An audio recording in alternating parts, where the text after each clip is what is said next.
सदाशिवः शिवो वेदो वेदाध्यायी सदाशिव तस्मात् सर्वप्रयत्नेन वेदमेव सदा पठेत। हर हर महादेव। मित्रों, आज जो हमारा विषय है वह ज्योतिष शास्त्र का देखें तो लोक में प्रचलित सबसे मुख्य विषयों में से एक विषय है काल सर्प दोष। यद्यपि उसके बारे में अधिकतर लोग जो है नकारात्मक टिप्पणियां ही करते हैं। ज्योतिषियों के द्वारा भी कई बार जो है उस सही तरीके से जो है लोगों के सामने बात नहीं लाई जाती है, तो कुछ लोग लाते हैं, कुछ नहीं ला पाते हैं, तो इसलिए जो है समाज में इस प्रकार की भ्रांति जो है बनी हुई है।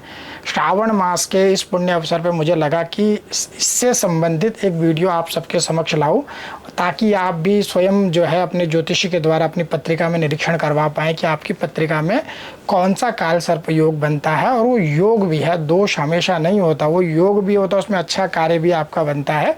और इस श्रावण मास में किसी भी शुभ मुहूर्त पे आप जो है अपने जो पंडित जी के द्वारा रुद्राभिषेक का आयोजन कराएं और अपनी पत्रिका में निर्मित होने वाले, अगर आपके लिए अच्छा है तो उसका अतीव शुभ फल प्राप्त हो, और यदि अशुभ है तो उसका जो है अशुभ फल की उसमें निवृत्ति हो जाए। अगर हम समझें तो लोग सोचते हैं कि सांप की पूजा है, पता नहीं कैसा ये फल देते होंगे, जबकि ऐसा नहीं है। अगर हम अपने इतिहास पर गौर फरमाएं तो इतिहासकार भी मानते हैं कि नाग वंश एक समय में पूरे भारतवर्ष में पूजा जाता था, और वो भी एक मतलब मानवों की तरह ही एक वंश हुआ करता था, जिसका माना जाता है कि जो कश्यप ऋषि हैं उनकी ही संतान जो है बाकी के जो है जो इतने सारे नागवंश जो प्रचलित हुए उनकी ही संतान थी। और लगभग माना जाता है कि ईसा पूर्व मतलब 3000 ईसा पूर्व जो है उनका समय रहा होगा।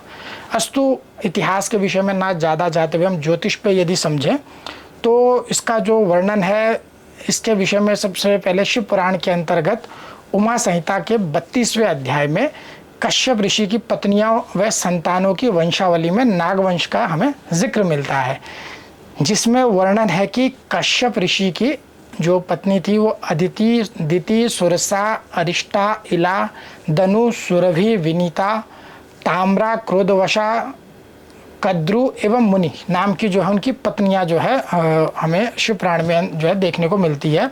उसमें इनका वर्णन आता है। इसके अंतर्गत बताते हैं कि जिसमें से जो देवी सुवासा होती है उनसे आकाशचारी हजारों महात्मा सर्प उत्पन्न हुए थे, जिनमें शेषनाग, वासुकी, तक्षक, ऐरावत, महापद्म, पद्म, करकोटक, सुमुख, महानील, धनंजय, पाणी इत्यादि सर्पों में जो प्रधान राजा हुए। ये एक अलग विषय है कि वो इतने उसमें से कितने उत्पन्न हो सकते हैं, उसकी आध्यात्मिक, आदि भौतिक और आदि दैविक कई प्रकार से व्याख्या होती है, परंतु यह स्पष्ट है कि हमारे इतिहास के ग्रंथों में भी और पुराणों में भी इसका जो है हमें वर्णन देखने को मिलता है। अब समझते काल सर्प दोष क्या है। अब काल सर्प दोष से अगर सही तरीके से इसका अगर अर्थ समझे तो काल होता है समय। ज्योतिष में समय को जो है काल कहा गया है।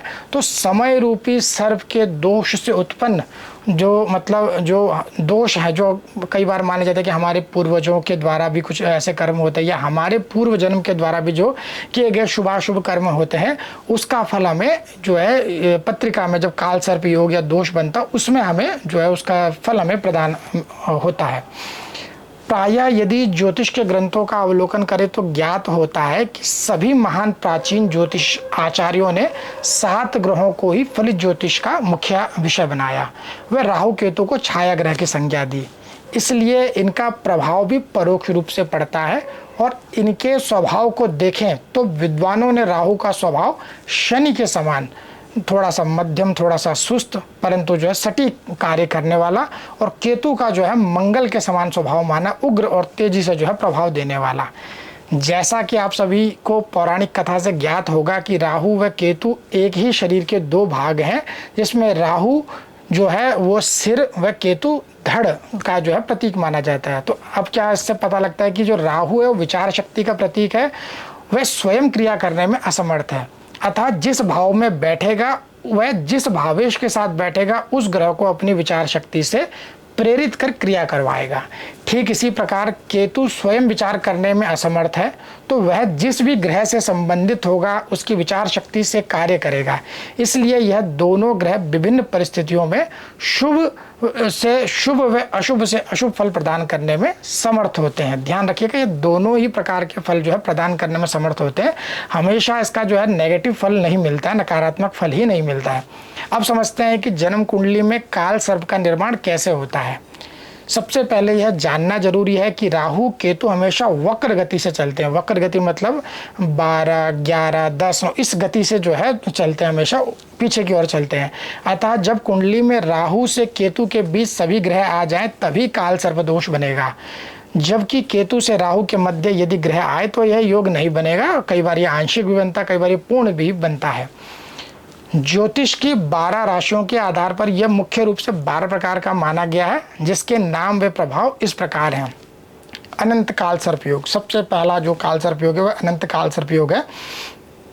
एक मान्यता है कि जो क्योंकि कश्मीर में ही माना जाता है कि कश्यप ऋषि की धरती रही है, तो अनंतनाग जो जिला है माना जाता है एक समय में अनंतनाग जो थे उन्हीं का वो राजा थे वहाँ के, और उन्हीं का वहाँ पे शासन चलता था, तो उन्हीं के नाम पे यह काल सर्प योग है। यह योग लग्न से लेकर सप्तम भाव के मध्य बनता है, जिसके शुभ फलदायी होने पर जातक कुशाग्र बुद्धि संपन्न, उच्च कुल में विवाह व सामाजिक प्रतिष्ठा को प्राप्त करने वाला होता है, जबकि अशुभ फलदायी होने पर प्रतिष्ठाहीन व असामाजिक कार्यों में लिप्त होने वाला व असफल वैवाहिक जीवन वाला होता है।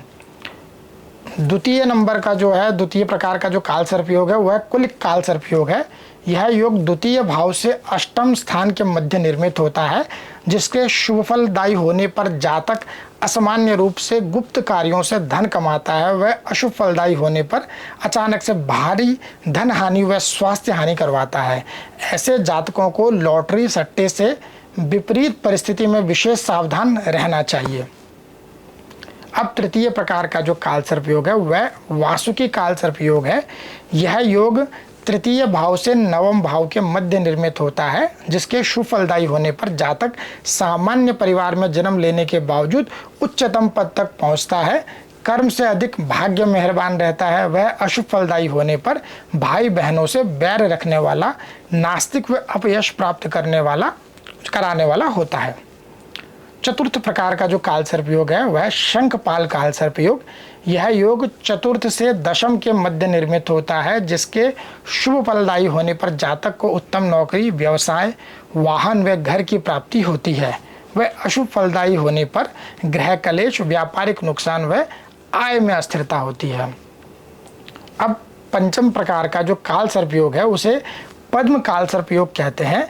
यह योग पत्रिका में पंचम भाव से एकादश भाव के मध्य निर्मित होता है, जिसके शुभ फलदायी होने पर जातक को तेजस्वी संतान व अच्छी आमदनी होती है, जबकि अशुभ फलदायी होने पर संतान सुख में कमी, प्रेम में असफलता व शिक्षा प्राप्ति में बाधा होती है। छठे प्रकार का जो काल सर्प योग है उसे महापद्म काल सर्प योग कहते हैं। यह योग छठे भाव से 12वें भाव के जो मध्य निर्मित होता है, जिसके शुभ फलदायी होने पर जातक अचानक धन लाभ प्राप्त करता है। वह शत्रुओं पर भारी रहता है, जबकि अशुभ फलदायी होने पर ऋण, रोग, शत्रु व अधिक खर्च से परेशान रहता है। अब सातवें प्रकार का काल सर्प योग, जिसका जो है पौराणिक काफ़ी उल्लेख है और आप सब इनसे जो है भली भांति परिचित होंगे, तक्षक काल सर्प योग। यह जो योग है सप्तम भाव से लग्न के मध्य निर्मित होता है, जिसके शुभ फलदायी होने पर जातक जीवन साथी से प्रेम करने वाला, व्यापारिक साझेदारी से लाभ प्राप्त करने वाला व तीव्र मस्तिष्क वाला होता है, जबकि अशुभ फलदायी होने पर व्यभिचारी, रोगी व धोखा देने वाला होता है। अब बात करते हैं आठवें प्रकार के काल सर्प योग की। यह योग कर्कोटक काल सर्प योग के नाम से जाना जाता है। यह योग अष्टम भाव से द्वितीय भाव के मध्य निर्मित होता है, जिसके शुभ फलदायी होने पर जातक दीर्घायु, धार्मिक व सफल व्यापारी होता है, जबकि अशुभ फलदायी होने पर दुर्घटना, रोग व आर्थिक नुकसान देने वाला होता है। अब हम बात करते हैं जो 9वें प्रकार का काल सर्प योग शंखचूड़। इनका भी पौराणिक काफ़ी उल्लेख है।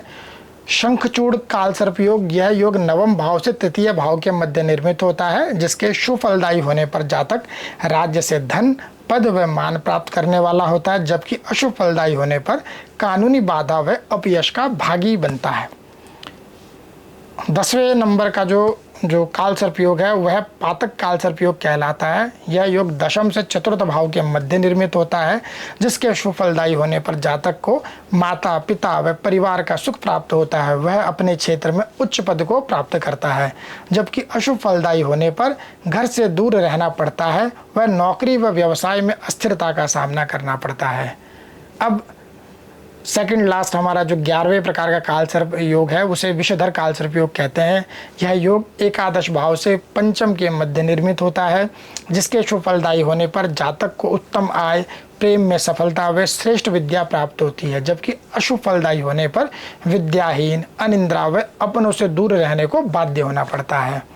अब अंतिम कालसर्प योग का नाम है शेषनाग कालसर्प योग। यह योग द्वादश भाव से छठे भाव के मध्य निर्मित होता है, जिसके शुभ फलदायी होने पर जातक को जन्म स्थान से दूर सफलता व राजशाही जीवन की प्राप्ति होती है, जबकि अशुभ फलदायी होने पर गुप्त शत्रुओं से नुकसान, कानूनी बाधा व फिजूल खर्ची की समस्या रहती है।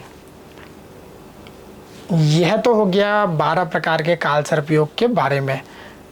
अब आशा है कि इसमें कुछ आपके ज्ञान कोश में कुछ नवीन जानकारी आपके साथ ज्ञान कोश में जुड़ी होगी। और यह जो श्रावण मास है इसमें आप जो भी आपकी पत्रिका में निर्मित होता होगा उसके अनुसार आप उसके नाम से और उसी के अनुसार नाग नागिन का जोड़ा भी जैसे चांदी का, पीतल का, तांबे का जो भी है, जो पीतल का इसलिए करते क्योंकि स्वर्ण का नहीं कर सकते, अपने राशि के अनुसार जो भी आपके लिए उचित रहता होगा ऐसे नाग नागिन के जोड़े की पूजा करके आप उसका अपने पत्रिका में बनने वाले कालसर्प दोष की पूजा उसमें कर सकते हैं रुद्राभिषेक के साथ में।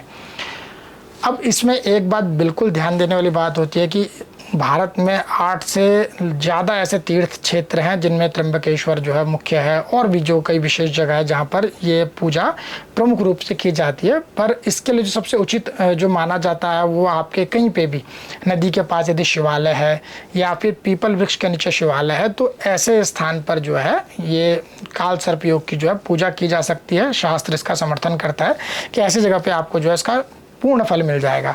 एक बात और विशेष जो ध्यान देने वाली है, कई लोगों को लगता है कि हमने ये जो दोष है पत्रिका में दोष बना, हमने इसका एक बार पूजन किया और फिर ये दोष मिट गया पत्रिका से। कालसर्प दोष के साथ इस प्रकार की व्यवस्था नहीं रहती। इसके भी क्या किसी भी दोष के साथ इतनी बड़ी व्यवस्था नहीं रहती कि वो पूरी तरह से आपकी पत्रिका से मिट जाए।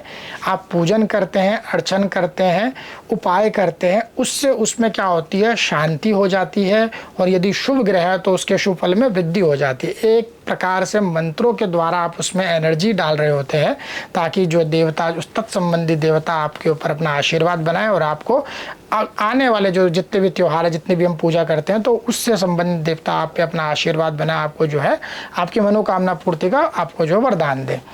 तो दोष पूर्णतया मिटता नहीं है, उसमें शांति होती है। इसी भाव से इसको करते रहें और जितना आपको भगवान सामर्थ्यवान बना उस हिसाब से प्रभु का पूजन आप करते रहें।